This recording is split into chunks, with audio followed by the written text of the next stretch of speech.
guys, Jay Crusher Viper 50 here, and I'm coming to you with my Brilliant Heroes deck profile. And I got the idea from Yugi No-No's match against Yugi Mation in the Yugi Grand Championship match, round 1 I think it was. Anyway, the link to that will be in the description below, so let's get started with the profile. We play 3 Elemental Heal Shadow Mist, because if you don't, you're bad. 3 Bubble Man. I really like Bubble Man just because he helps make my board, and that's pretty much what I designed the deck to do, is just make a really tough board for your opponent to get around. I think that the best card to get around it would be Raigeki, but that's at 1, so I don't really know how to prevent that. I play 2 aliases. He's the Gem Knight target, so the cool combo with the Brilliant Fusion is that I could send Lazulu, and its effect lets you add back alias to your hand. So that's I really like that, and that's kind of why I decided to make the deck. I play 2 Summoner Monk because it's at 2 instead of 3. I have no idea why it's still at 2. 2 Goblinberg. It's alright, like it helps, but I don't want it to clog, so I only play the 2. The 1 Lazuli for the Brilliant target. 3 Brilliant Fusion. I wouldn't play 2, I would play 3. You want to see it first turn as easy as possible, and then like I guess late game you can hit it off Monk. Or let's say if you draw 2 right away, you could hit it off Monk, or you could ditch it with Twister. Like you still need to discard cards, and that's what the extras can be used for. I play the 1 Rhoda because Rhoda's at 1, and to make up for it, I play the 2 E-Call. I play 2 Twister because I mean, you want to get rid of that back row strikes and whatnot, especially if you go second and like they have 2 back row, you want to just hit that back row. Next, I play 3 Hero Lives. You want to see this as fast as possible. I mean, the life points kind of sucks, but your whole idea is to make a hard enough board that they can't get over it, and then you ended up just grinding them out. 3 Mass Change because that's the heart and soul of the deck. 2 Instant Fusion. This again helps with the establishing your board. I play 2 Mass Charge. Mass Charge helps for late game. If they for whatever reason get past your board. And then I play 2 Forbidden Lance just to help the Raigeki, because that could really hurt.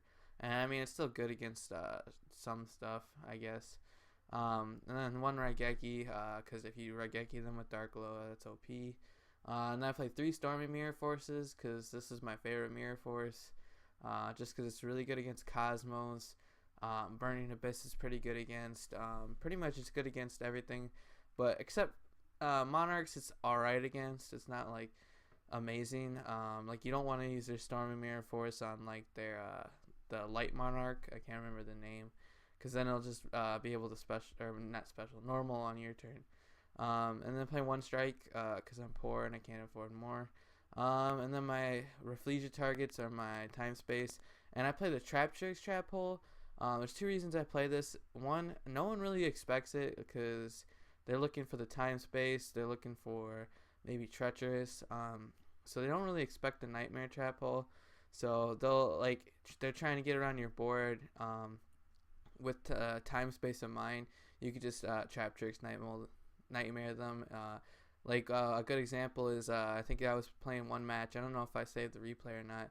I had Dark Law on board and Rafflesia, and he goes summon Tin Can, summon Dark Destroyer, and then use the effect, because then thinking, oh okay, well if he time spaces me, I'll at least get rid of the Dark Law, and I use the Nightmare Hole instead, and then destroyed it, and then banishes Dark Destroyer because of Dark Law. So it's just really good. I like that card. Plus I have an ulti version of it, so when I get this deck together, I'm going to be able to play the ulti version. Getting into the extra deck, I play the 1 Seraph Knight. I don't think you need the second one because you don't really make Emerald consistently enough to be able to want. And if you make Emerald, you can just put it back. So you just need the 1. I play 1 Anki. I really never go into it really. I just put it in here just for the if you need to push for damage, or if for whatever reason you don't have a Dark Law to go into. And then you play double Dark Law. I don't think you really need to play 3. It's just the extra deck's too tight to really play 3. And I play Koga because Koga's pretty good. Let's say if you really need to get over a destroyer, Koga can attack into it and crash. Unless they have another monster, then it could get over that destroyer, which is really nice. And then you play Acid because wiping out all their back row is pretty nice. And then the one Norden, we can only play 1, so yeah. And then pretty much the 4 main things I go into is the Utopia Lightning, and then my board that I want to make the most is Dark Law, Giant Hand, and the Rafflesia, just because it's really hard to get over that board. But like I said, all it takes is a Raigeki, and it just ruins my board. And there's not really a whole lot I can do. Like, I do play the Lance, but even doing the Lance is going to protect my Dark Law and then put it down to really low attack. So it's like you could just normal and beat over it. So pretty much this whole deck just loses to Raigeki or Dark Hole if they play that too. So then for the last part of my extra deck, I play a Castel, a Dweller, a Blade Armor Ninja, and then an Emerald. Just kind of I mean, I got on a Ninja and then Castel a couple times, and even Emerald. But I haven't played much BA to go into Dweller, but I would if I knew I was playing BA. And then my side deck, I do triple System Down, double Maxi, double Flying C. And then I do, for the new Shiny Victory support, if I had 3 Cherry Blossoms, I would play those. Just because, like, I know there's going to be a lot of Blue Eyes, there's going to be a lot of Burning Abyss still. So being able to just wipe out their extra deck is pretty nice. So that's why I put these 2 targets in there. And then Massacre Restricts for Monarchs. And so that's the profile, guys. If you guys are still sticking around, I'll show a couple replays for you guys. But that's pretty much the gist of the profile. So if you want to watch the replays, make sure you stick around, because we are going to get into that right now. Alright guys, here's the first replay, getting right into it. I open up really broken right here. I go Hero Lives into Shadow Mist to get them, and I mass changed and I could search because I had the mass change.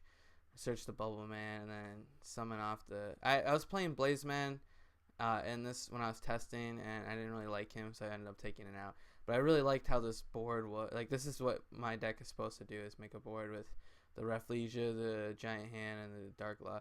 And you see this guy's playing Blue Eyes. Like, he had definitely had plays, and he just couldn't really, because like he can do the Melody, and I'm gonna hit something out of his hand, and he just didn't have a whole lot that could get over the Dark Law. So he just ended up scooping into the next one. Let's see, maybe it's this one. Yeah, this is one. So I open up still pretty broken with the Brilliant and the Bubble Man. So I'm just gonna go ahead and add the Alias, mass change into the Dark Law, mass charge, boom, boom, normal 2, and then set, and then now I can make an Acid, which is another good thing. So at the end phase, and this guy just scooped because he realized that when he adds, he's just gonna get it blown out of his hand. Alright, let's get into another one here. Again, making the same kind of board. You go Hero Lives into the mass. I had the mass change in hand, so I can just go into a rank 4 pretty easily right here then. I didn't... Oh yeah, I had the Instant Fusion, so I am going to make my favorite board. That's the Giant Hand Rafflesia. And it's just so hard to get over that, because, I mean, they can't really get anything out they'll normal summon and beat over my Dark Law with. And it's like they can't really make a Castel or anything, because Giant Hand's there. I don't know, this is just a lot. It's a really hard board to get over without Raigeki. Thank you guys so much for watching. I hope you liked the video, and if you guys did, make sure you hit that like button and subscribe. And if you guys have any tips for making a better board, or if you have any tips or any comments, just leave them in the comments below. I'm always checking them. And as always, guys, I hope you guys